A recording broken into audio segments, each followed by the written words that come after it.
Hello, I'm Wendy Wilson, and I'd like to welcome you to another edition of Realizing Potential. Today I have with me in the studio, just again, this is my day for Renaissance women, but this woman has an amazing track record and career, if you will, as it relates to acting and theater, and again, another woman following her passion. She is none other than Miss Betty Von Sweat. How are you today? Very well, thank you. Good, good. It's a Yes. pleasure to have you on the show.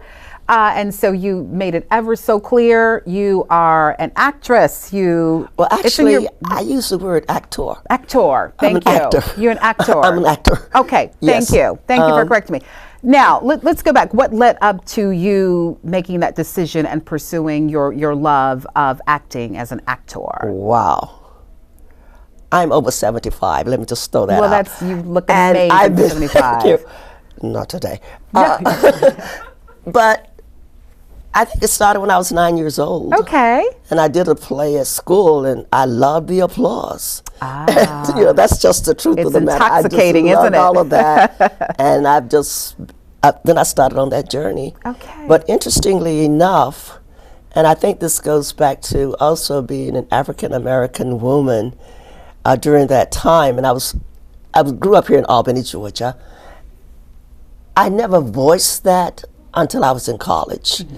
It was the first time when they said, what are your ambitions? And I was like, I'm going to be an actress. I said actress then because I didn't know any better.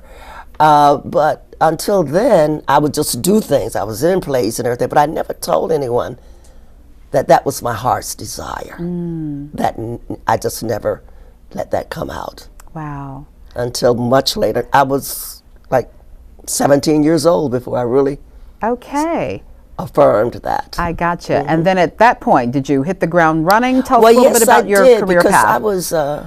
I went to Clark College, and although I was a freshman, I was able to get the lead in every play that they had. So it was really living out the dream. And while I was in Atlanta, when I left Clark, I taught briefly for 5 years, and then I went back and I taught at Clark College.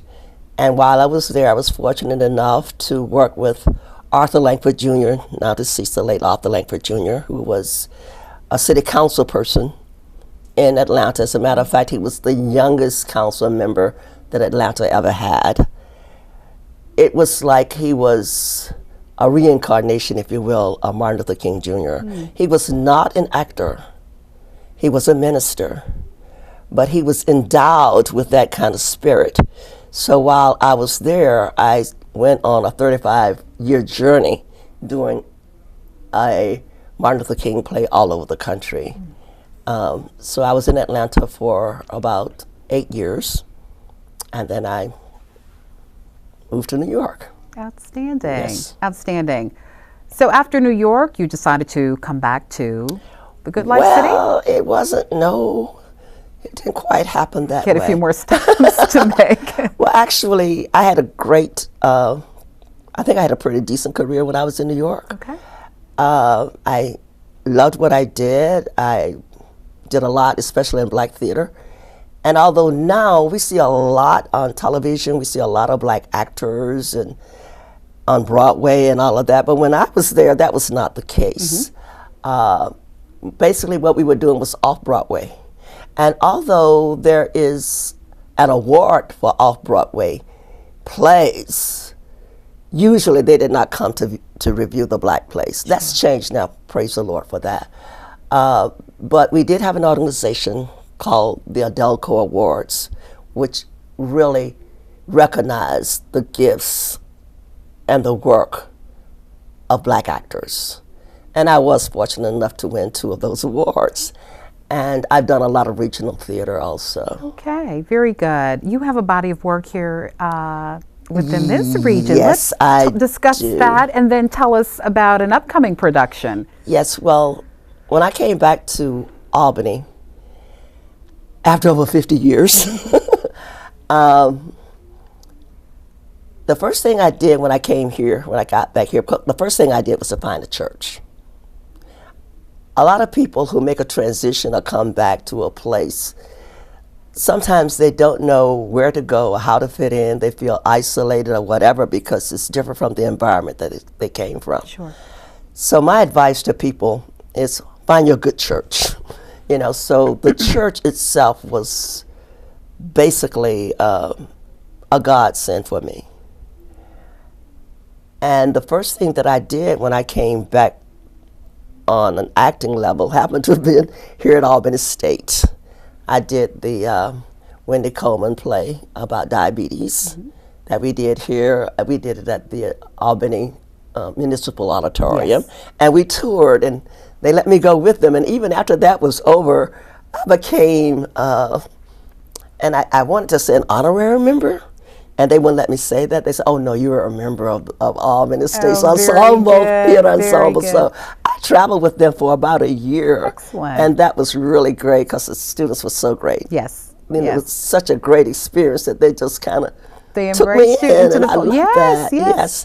Good. And since I've been here, then we can get on. I would get this out of the way. You're fine. I have done a couple of plays at Theater Albany.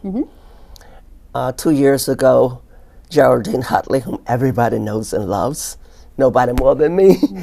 Geraldine and I did Having Our Say about the Delaney sisters yes. at the Hilton Inn. It was a fundraiser for Savannah State College, so we did that. But now I am presently the director of the Performing Arts Ministry at Mount Zion Baptist Church. Very good. And that's where I'm supposed to be. Okay. Yes. Okay. Good. Some of the productions there. Well, we do. When I first got here, they did not have a Performing Arts Ministry. So I told Pastor Simmons, I was like, listen, I'm not one to sit on a pew. You know, I have some things to bring. God has sent me here. It wasn't for me to just sit down and do nothing. Sure. So we talked about it, and I did a first play, which was a Christmas play that I had written. And primarily, you know, I've done like every year we have an annual Christmas and also an Easter play every year. And when we first started, we also did smaller plays in between.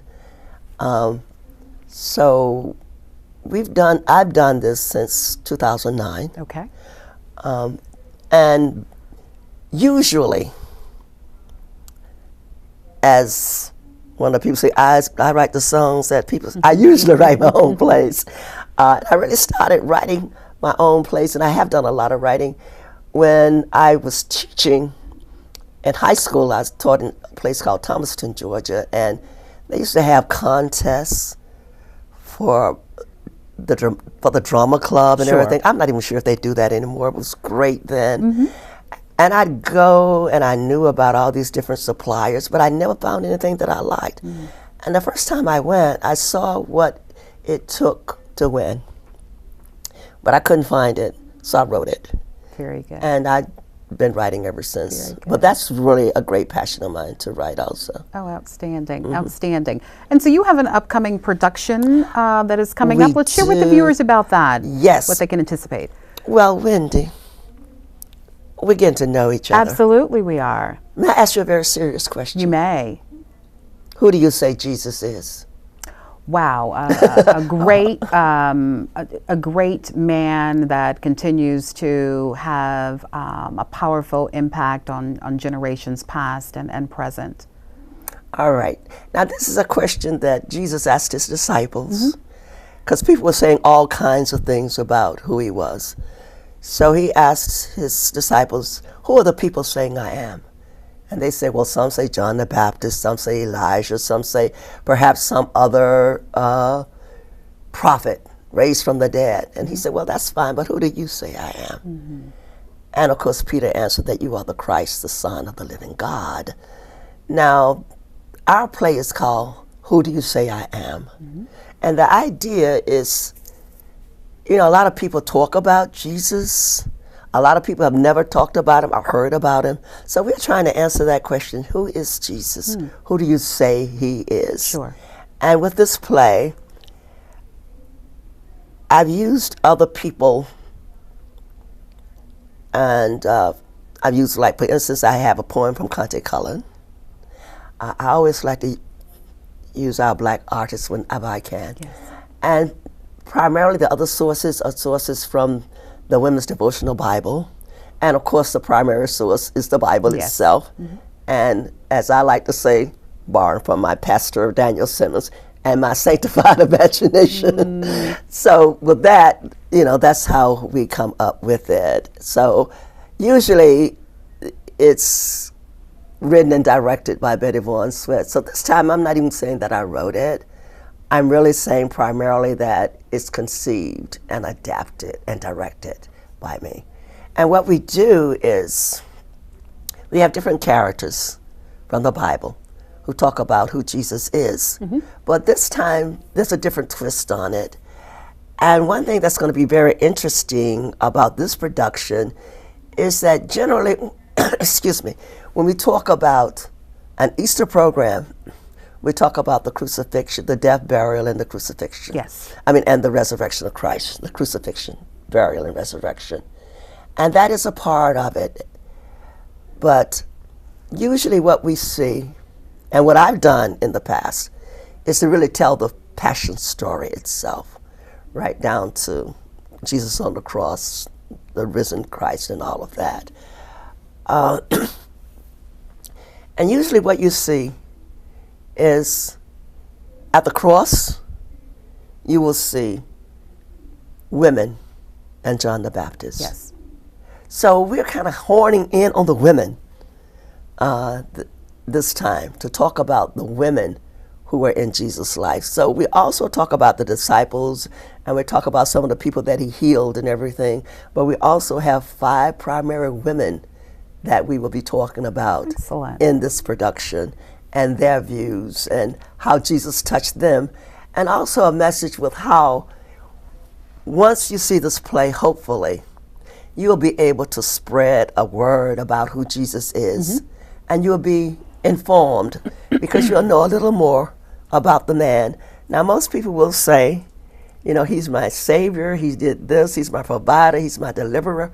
But sometimes we forget why Jesus was crucified. And that brings us back to the Easter program. And it's really because he said he was the Son of God. And that was considered blasphemy, of course. So we want people to understand who Jesus is and to relate that to people. I think once you know someone personally or otherwise, then you then have the tools to talk to someone else about it. I agree. Without having just very general terms. Sure. You know, you can talk with more authority, Yes. so to speak. Because that's one thing they always said about Jesus. Even people who, most people, of course, did not think he was the Son of God, but they would say, wow, this man speaks with an authority Yes. that we never knew. And what we want our viewers and your viewers and our congregation to know is when they talk about Jesus, they can speak with authority about who he is. Very good.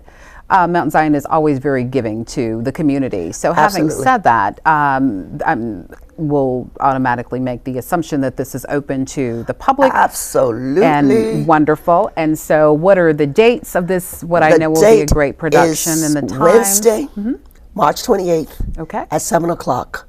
And it is indeed open to the public. Okay. We don't have to worry about a phone number or anything like that. We want people to come. We like to invite churches to just come. Let's not be selfish with this Jesus. Let's come and do a Bible study at Mount Zion. Because a lot of people really do not know the answer to that question. And especially, I know a lot of people who will be watching this will be your students. Yes. And I want to offer a challenge. I just like for people for until coming up until to Easter, when they just meet somebody in the grocery store, whatever, just say, "Who do you say Jesus is?" And if you're not comfortable with that, you're close relations, and you'll be surprised at some of the answers that you get. And it'll be great. It's a great way for you to find out where people are. It's a great way to share your own faith. It's a great way maybe to bring somebody to Christ by just that one question. Who do you say Jesus is? So he asked that question, who do you say I am? We're going to answer that. I hear you. Good deal, good deal. Well, I know it will be a very outstanding production. I imagine that that's all that you work to produce, are outstanding productions. Absolutely. And are you using local talent from the church or throughout the community? Always. Okay. And we don't, I don't have auditions. When we started out, I would just see somebody and God would put it on my spirit, and I was like, I need to talk to you. And that's how Miss Sherelle Bird, who is in here, who is responsible for all of us, for me being here today. But I just said, I need to talk to you. And before she knew it, she was a part of the group. But basically, that's how I got people. Jesus puts it on my heart as to who I need to. I don't need to put them in my path. And I tell people, I don't have any acting experience. And I was like, well, can you walk? Can you talk? Yeah, well, that's all. And do you have a love for God? That's all I require. That's the only requirements, yes. And you don't even have to be able to see. As a matter of fact, we do have a cast member who is legally blind, who's going to be a part of the play. Great. And he's playing Peter. Interesting. He's not playing the blind man. And I do have somebody in the play who's playing the blind beggar, but it's not the one who's visually impaired. Interesting. He's playing one of the disciples. Outstanding Yes. representation of diversity. I love that. Well, I'm excited about the continued work that I know will take place. Certainly, we've had many representatives, Dr. Simmons himself on the show several times to talk about the work that you're doing. This is just one arm of the great things that you're doing at Mount Zion. And so it sounds like he has the right leader at the helm managing that. So continued success. You are very welcome. It was a pleasure having you on the show today. Thank you so much. My pleasure. It's my pleasure. I'm always happy to come back to Albany State. Great. This is home. This is home. This is home, but I didn't attend school at Albany State. Well, I have two brothers and two sisters who attended. Yes, well, then, but I was always the rebel. You're still family. That's all. Yeah, I am. Yes. I am. I love it. I'm a ram at heart. There you go. That's all that counts. Yes. Viewers, thank you so much for joining me for this edition of Realizing Potential. I'm Wendy Wilson, and I will see you next time.